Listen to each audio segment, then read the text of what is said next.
Hey guys, I told you I'd be back sooner than later, and it's kind of later, but I'm back, and I think that's all that matters.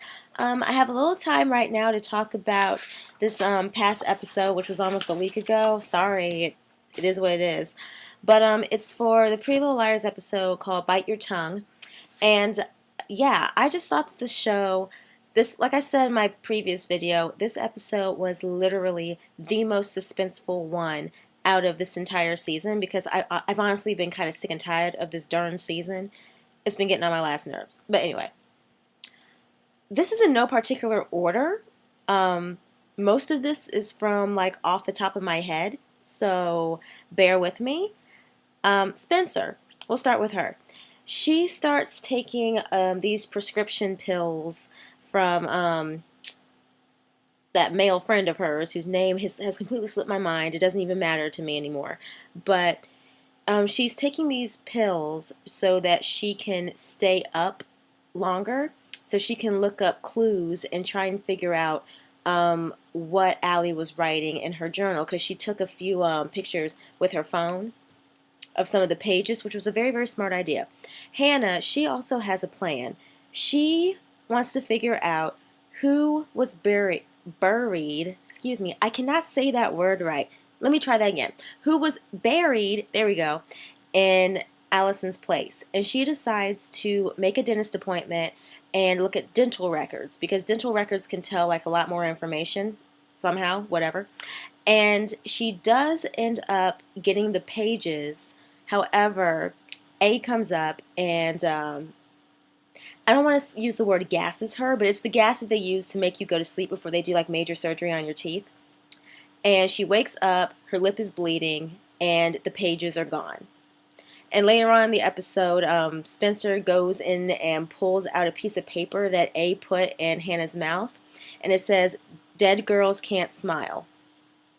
Yeah, so apparently A pretty much went all up in Hannah's mouth and did some funky stuff and left a note, which was beyond creepy.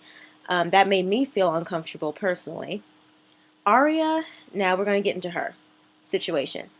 Actually, Arya has a whole bunch of stuff going on this season with Ezra and now her brother. Apparently, Mike and Mona are kind of like in this, I don't want to call it a self-help group, but a group that the guidance counselor, the counselor at the school, is running, and Arya does not trust this. She says that Mona is the devil, and she does not trust Mike around Mona. And I don't blame her. I do not blame her at all, guys. And I'm just saying, Mona has been acting kind of odd, especially whenever Ezra is around. And he's, of course, acting even more odd because he says to Arya in this episode, people get what they deserve, Arya, eventually. Now, if that's not a red flag to anybody, I don't know what to say. I mean, Arya is just sitting there with this dumb look on her face, and I'm thinking to myself, girl, can't you see that this man is crazy? And after all, and besides, what happened to Jake? I mean, gosh, that whole situation with the punching bag pissed me off so much.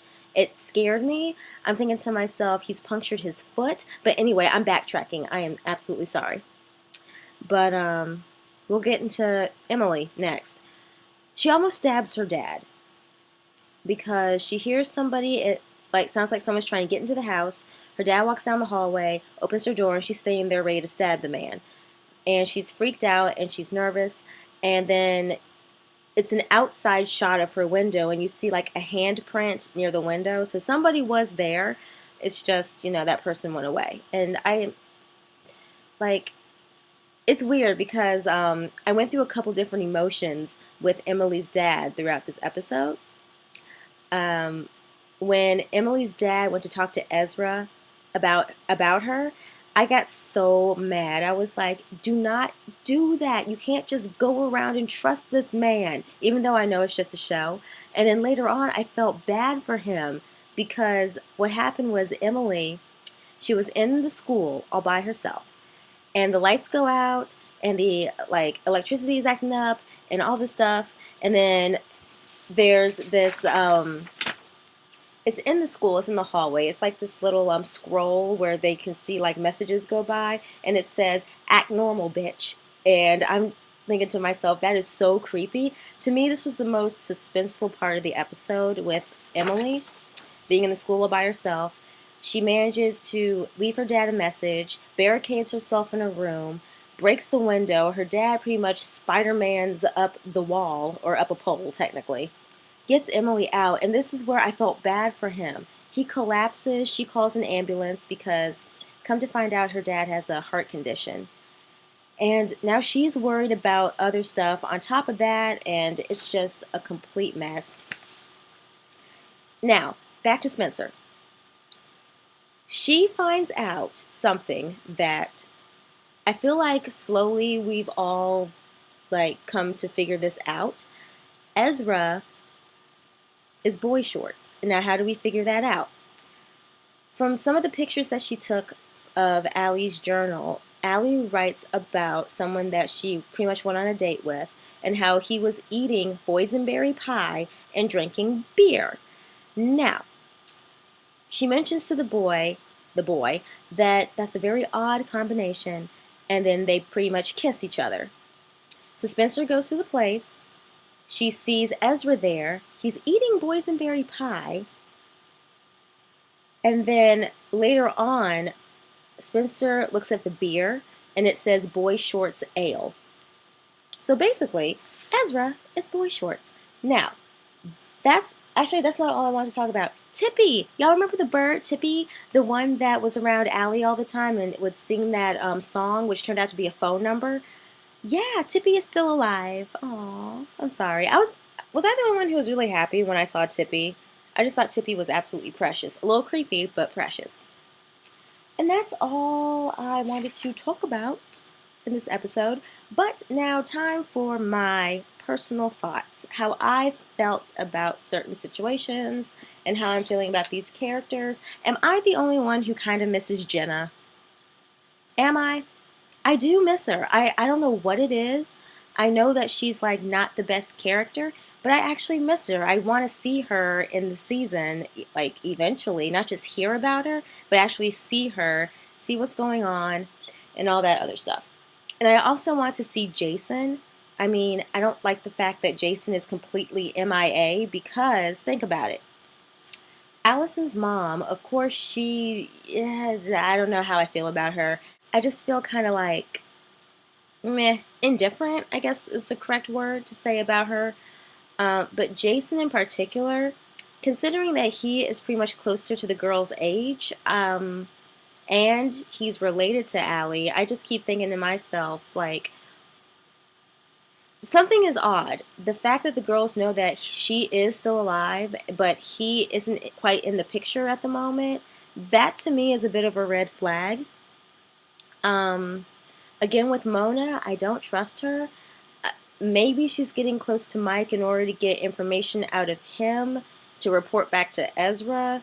I mean, because listen, it's only a matter of time before Arya finds out that Ezra is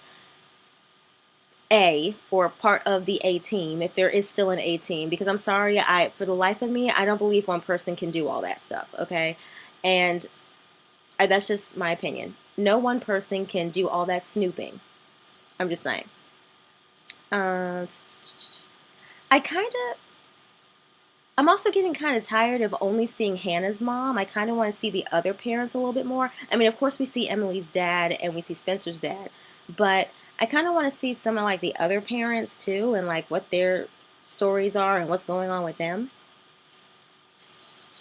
It's nice to see an episode where Hannah isn't totally like all over somebody and she's actually using her head, because I thought her plan was a very good plan, until she got knocked out and got her teeth messed with. But hey, it was a good plan from the start. And if she were a little tiny bit smarter like Spencer, she would have actually physically taken pictures with her phone. However, well, then again, A has access to everything and probably would have stolen her phone or deleted something off of it. So never mind. Well, actually, no, she could have quickly sent those pictures to the girls through a text message. Ha, never mind. There we go.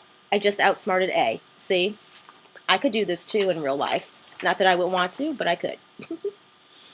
And yeah, that's pretty much it, I think. So again, sorry that this episode took forever to get up, but like I said in my previous video, I have been super busy and I have been super tired, okay? I have been extremely sleepy, and after this, I am going to take a shower and lounge. So I will talk to you all later.